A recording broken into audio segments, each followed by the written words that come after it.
नमस्कार दोस्तों, एक बार फिर सावरे टेनर क्लासेस में आपका स्वागत है।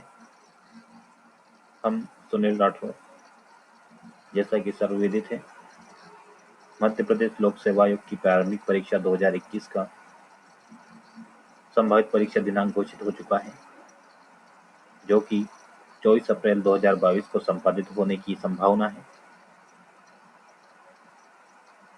इसी के मद्देनजर हम बहुवैकल्पिक प्रश्नों की एक श्रृंखला शुरू कर रहे हैं। एक श्रृंखला के रूप में हमने पिछले रविवार को भाग 1 के रूप में राष्ट्रीय एवं प्रादेशिक संवैधानिक और सांविधिक संस्थाओं को लेकर भारतीय निर्वाचन आयोग की चर्चा की थी, और अब हम भाग 2 के अंतर्गत प्रादेशिक राज्य निर्वाचन आयोग, जिसे हम मध्य प्रदेश राज्य निर्वाचन आयोग के रूप में बहुवैकल्पिक प्रश्न करेंगे। जहां बहुवैकल्पिक प्रश्न होंगे, इन बहुवैकल्पिक प्रश्नों की विस्तृत व्याख्या की जाएगी। साथ ही यह मेंस एग्जाम के लिए 3 मार्कर वाले प्रश्नों के लिए काफी महत्वपूर्ण भी होगी। तो फिर चलिए हम बहुवैकल्पिक प्रश्नों की शुरुआत करते हैं। आपकी स्क्रीन पर पहला क्वेश्चन नजर आ रहा होगा आप लोगों को, जहां पर लिखा हुआ है मध्य प्रदेश राज्य निर्वाचन आयोग किस प्रकार की संस्था है।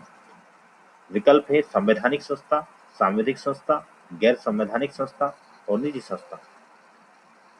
तो जैसा कि प्रश्न में पूछा गया है, उसके अनुरूप सर्वप्रथम यह जान लेना आवश्यक होता है कि आखिर संवैधानिक संस्था, सांविधिक संस्था और गैर संवैधानिक संस्था, इनमें क्या मूल अंतर होता है। जहाँ संवैधानिक संस्था की बात की जाती है तो वहां पर कहा जाता है कि वह संस्था जिसका या जिसके गठन का उल्लेख भारतीय संविधान के किसी अनुच्छेद के अंतर्गत किया जाता हो, और साथ ही यदि उसमें किसी भी प्रकार का बदलाव करना हो तो एक संवैधानिक प्रक्रिया के तहत होकर गुजरना होता है, उसे संवैधानिक संस्था कहा जाता है। वही सांविधिक संस्था वह होती है जिसे संसद कानून बनाकर और कानून के माध्यम से, या फिर हम कहें एक ड्राफ्ट लेकर आती है, ड्राफ्ट के माध्यम से एक विधेयक पेश किया जाता है, और यह विधेयक में जब मतदान के माध्यम से प्रस्ताव पारित हो जाता है तो वही एक्ट का रूप ले लेता है। तो एक्ट के माध्यम से या अधिनियम के माध्यम से बनी हुई संस्था सांविधिक संस्था कहलाती है।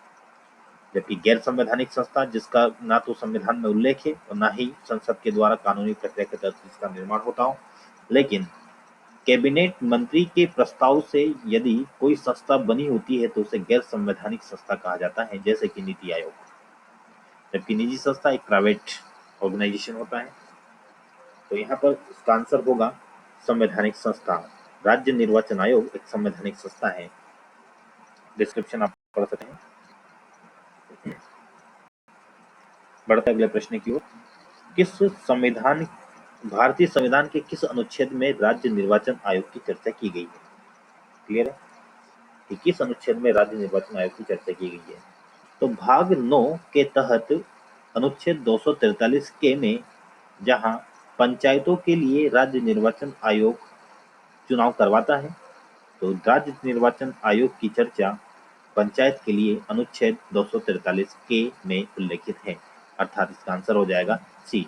तो फिर 243 ए, 243 ई, 243 जेड में क्या है, तो ये आप ये पंचायती राज व्यवस्था के अंतर्गत इन टॉपिक को पढ़ेंगे, लेकिन यहाँ पर हम मूल रूप से आयोग के बारे में ही चर्चा करेंगे। तो इसका बेस्ट आंसर होगा सी विकल्प, अनुच्छेद 243 की।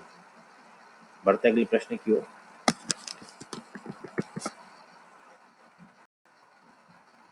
आप डिस्क्रिप्शन पढ़ सकते हैं। तीसरा प्रश्न दिया हुआ है, राज्य निर्वाचन आयोग के संदर्भ में निम्नलिखित कथनों पर विचार कीजिए।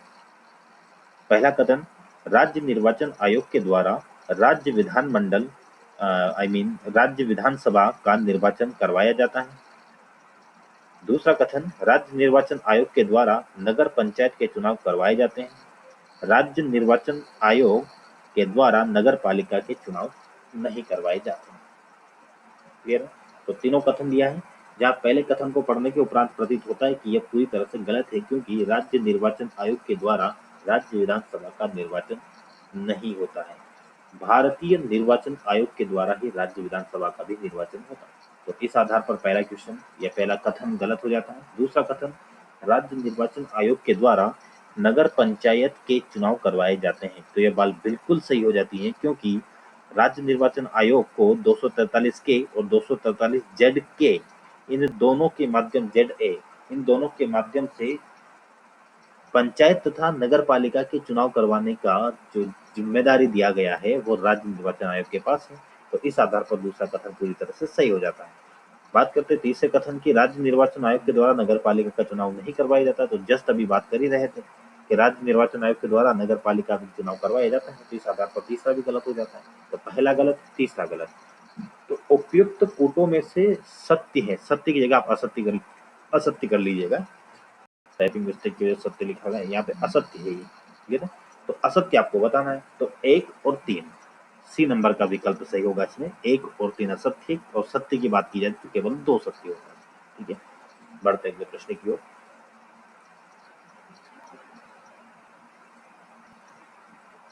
चलिए, बहुत शानदार प्रश्न है आपके सामने। निम्नलिखित कथनों में से कौन सा कथन सत्य है? 1 फरवरी 1994 को मध्य प्रदेश राज्य निर्वाचन आयोग के गठन के संदर्भ में मध्य प्रदेश सामान्य प्रशासन विभाग की अधिसूचना जारी की गई थी। तो ये बात बिल्कुल सही है, ठीक है, क्योंकि सबसे पहले जब आयोग का गठन नहीं किया गया था, उसके पहले की अधिसूचना के माध्यम से ही निर्वाचन आयोग के गठन की बात की जा रही थी। तो 1 फरवरी 1994 को, फिर उसी के 14 दिन बाद 15 फरवरी 1994 को मध्य प्रदेश में राज्य निर्वाचन आयोग का गठन कर दिया गया।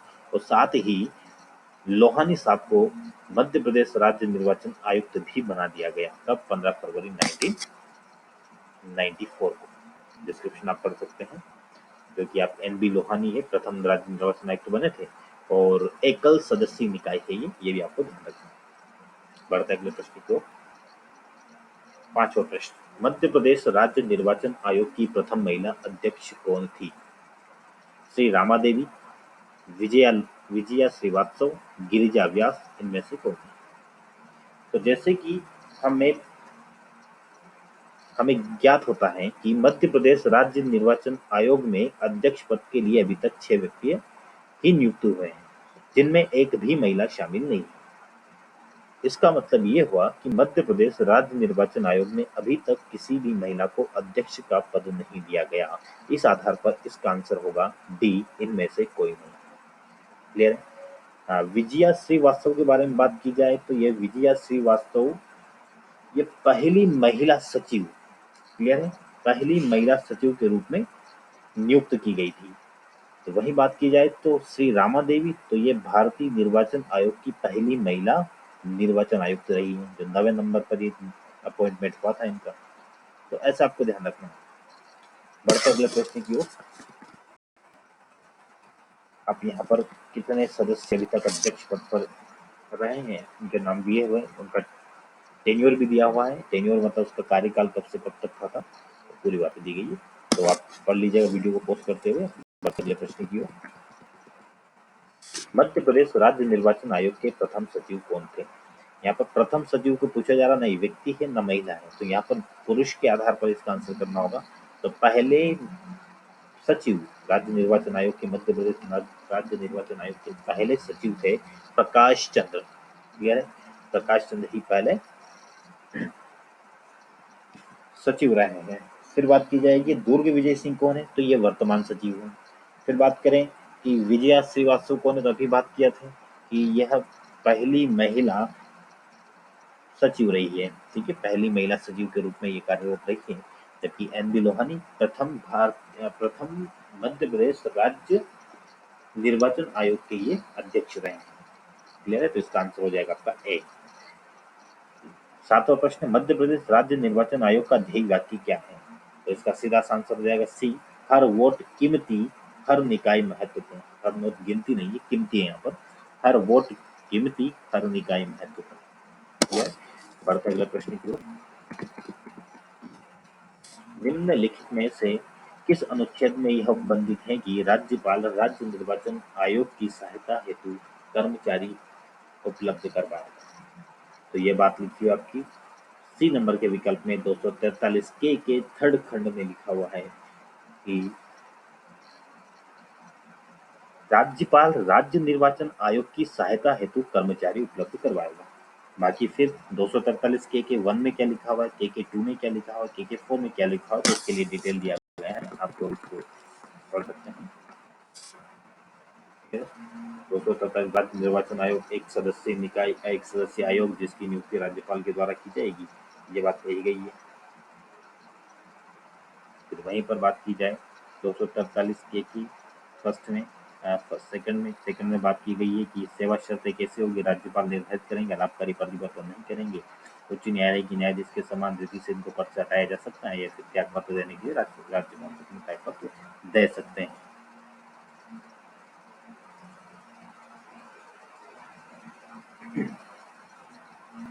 चलिए आप बाकी देख लीजिएगा, इसमें बढ़ते हैं प्रश्न की ओर। निम्नलिखित में से कौन सी समिति निर्वाचन सुधार हेतु निर्मित की गई? अब यहाँ पर ध्यान देने योग्य की बात यह है कि यहाँ पर पूछा जा रहा है कि कौन कौन सी समितियां जो निर्वाचन सुधार हेतु निर्मित की गई थी। ये 4 कूट हैं आपके सामने: कारकुंडे समिति, दिनेश गोस्वामी समिति, इंद्रजीत गुप्ता समिति और के संथानम समिति। ये 4 कूटे 1 2 3 4, तो इसमें से आपको आंसर करना है कि कौन से कारकुंडे समिति थी या 4 थी या 2 थी, तो 3 थी या 1 भी नहीं थी, ऐसे बताना होगा। तो इसका आंसर हो जाएगा कारकुंडे समिति भी निर्वाचन सुधार हेतु निर्मित की गई थी। वही दिनेश गोस्वामी समिति, इंद्रजीत गुप्ता समिति और के संथानम समिति, सभी का जब निर्माण किया गया था, ये सभी निर्वाचन सुधार हेतु ही इनका निर्माण किया गया था। बाकी आप सभी की सिफारिश यहाँ पे देख सकते हैं। कारकुंडे समिति सिफारिश करते हैं कि वयस्क मताधिकार की आयु 25 वर्ष से घटाकर 18 वर्ष करना, राजनीतिक दल अपने उम्मीदवारों के चुनाव व्यय का लेखा जोखा निर्वाचन आयोग के सामने प्रस्तुत करना, चुनाव प्रत्याशी एक निश्चित नामांकन राशि जमा करे।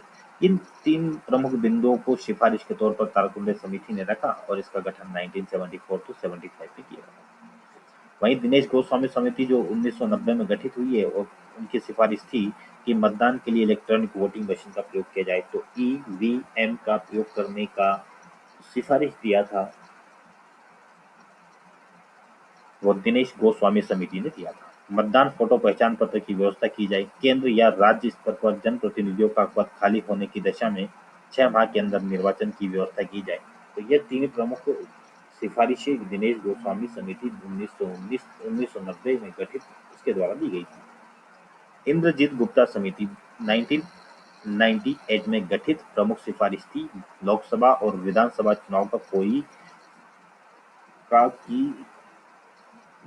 लोकसभा या विधानसभा चुनाव का सरकार द्वारा वहन नहीं, चुनाव का व्यय लिखा हुआ है यहाँ पे, व्यय सरकार द्वारा वहन किया जाएगा। लोकसभा विधानसभा के चुनाव का जो व्यय होता है तो सरकार के द्वारा किया जाएगा। ये 10,000 से अधिक चंदे की राशि अगर प्राप्त करना है तो चेक के माध्यम से प्रदान किए जाने की व्यवस्था है।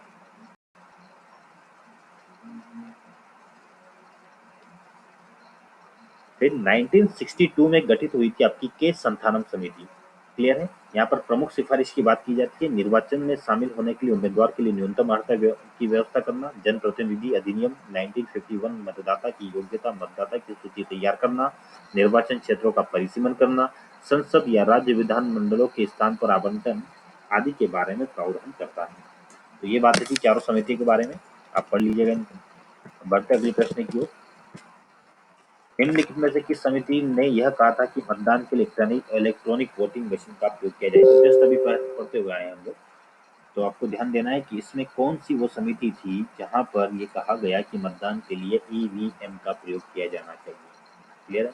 तो कारकुंडे समिति या दिनेश गोस्वामी समिति? तो दिनेश गोस्वामी समिति आप प्रोजेक्ट पढ़ लीजिएगा, यहाँ पर आपको दिख जाएगा। ये दिनेश गोस्वामी समिति है जहाँ पर कहा गया था कि मतदान के लिए इलेक्ट्रॉनिक वोटिंग मशीन का प्रयोग किया जाए। तो आंसर हो जाएगा आपका दिनेश गोस्वामी। क्लियर है? दिनेश गोस्वामी समिति हो जाएगा आपको होगा। बढ़ते अगले प्रश्न की ओर। अब आपका प्रश्न रहेगा 11th, किस संविधान संशोधन के द्वारा भारतीय निर्वाचन आयोग को स्थापित किया गया? दरअसल भारतीय निर्वाचन आयोग मूल संविधान में ही शामिल है। क्लियर, मूल संविधान में शामिल। भाग 15 जो भारतीय संविधान का भाग 15 है, वहां अनुच्छेद 324 से लेकर 329 तक भारतीय निर्वाचन आयोग की चर्चा की जाती है, उनकी सेवा शर्तें तथा पदलाभ या अर्हता के बारे में बताया जाता है। तो इसमें किस डी वाला विकल्प इनमें से कोई नहीं, तो इसका मतलब भारतीय निर्वाचन आयोग पहले से स्थापित एक संवैधानिक संस्था है।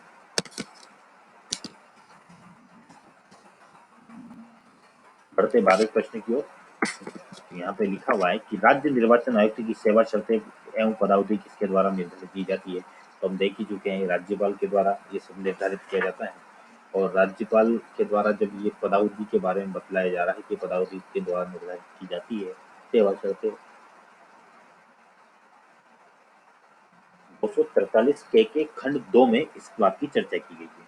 इसीलिए राज्य निर्वाचन आयुक्त की सेवा शर्तें पदावधि किसके द्वारा, डी विकल्प से हो जाएगा, राज्यपाल के द्वारा निर्धारित की जाती है। बढ़ते अगले प्रश्न की ओर। मध्य प्रदेश के प्रथम राज्य निर्वाचन आयुक्त को थे, तो एन.बी. लोहानी, हम चर्चा कर ही चुके हैं। तो एन.बी. लोहानी तो आप सबसे पहले मध्य प्रदेश राज्य निर्वाचन आयुक्त थे, या आयोग के आयुक्त थे, या राज्य निर्वाचन आयुक्त थे। 14 प्रश्न की ओर बढ़ते हैं। नगर पालिका के लिए चुनाव का प्रावधान निम्नलिखित में से किस अनुच्छेद में है। नगर पालिका की बात की जा रही है, नगर पालिका के लिए चुनाव करवाने, तो इसकी चर्चा कहाँ की गई है, तो ये की गई आपकी 243 ZA के तहत की गई है कि नगर पालिका की इलेक्शन के लिए एक राज्य निर्वाचन आयोग होना चाहिए। क्लियर है, तो 243 ZA में इसकी चर्चा की जाती है। बढ़ते हुए प्रश्न की ओर। निम्नलिखित कथनों में से कौन सा कथन असत्य है। यहाँ पर असत्य पूछा जा रहा है। राज्य निर्वाचन आयोग का दर्जा उच्चतम न्यायालय के न्यायाधीश के समकक्ष है। नेक्स्ट लिखा है राज्य निर्वाचन आयोग 3 सदस्यीय निकाय। इसका मतलब दोनों स्टेटमेंट सीधे तौर पर गलत दिखाई देते हैं, क्योंकि राज्य निर्वाचन आयोग का दर्जा उच्च न्यायालय के न्यायाधीश के समक्ष होता है। उच्च न्यायालय के न्यायाधीश के समक्ष राज्य निर्वाचन आयोग 3 सदस्यीय निकाय नहीं होकर 1 सदस्यीय निकाय है। तो यहाँ पर पहला भी गलत और दूसरा भी गलत, अर्थात डी विकल्प से होगा दोनों का।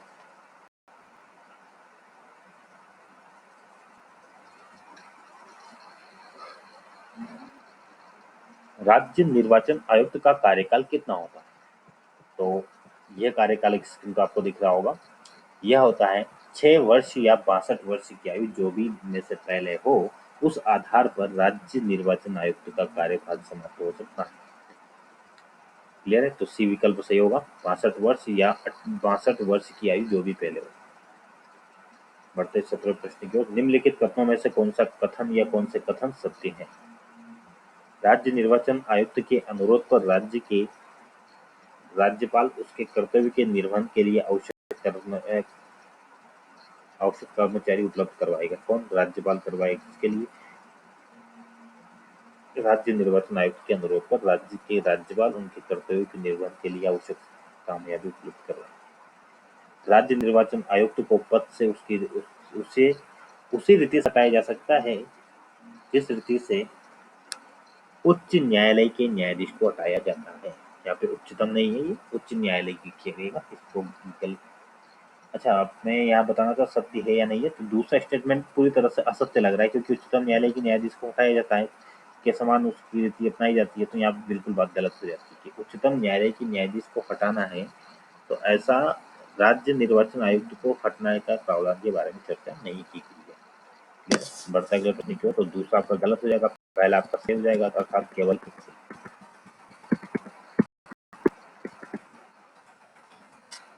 राज्य निर्वाचन आयोग के कार्यों की चर्चा करनी है। नामांकन पत्र का परीक्षण करना बिल्कुल सही होता है। नेताओं को नामांकित करना, पंचायत व नगर पालिका संबंधी चुनाव की तिथियां घोषित करना, निर्वाचन नामावली तैयार करना, राज्य विधानमंडल एवं विधानसभा परिषद के निर्वाचित करवाना। यहाँ पर आप क्या हो जाएंगे, राज्य विधानमंडल और विधान परिषद का निर्वाचन राज्य निर्वाचन आयोग द्वारा नहीं होता है, तो 5 वजह से गलत होगा। तो आप पहुंच जाएंगे ए बी में।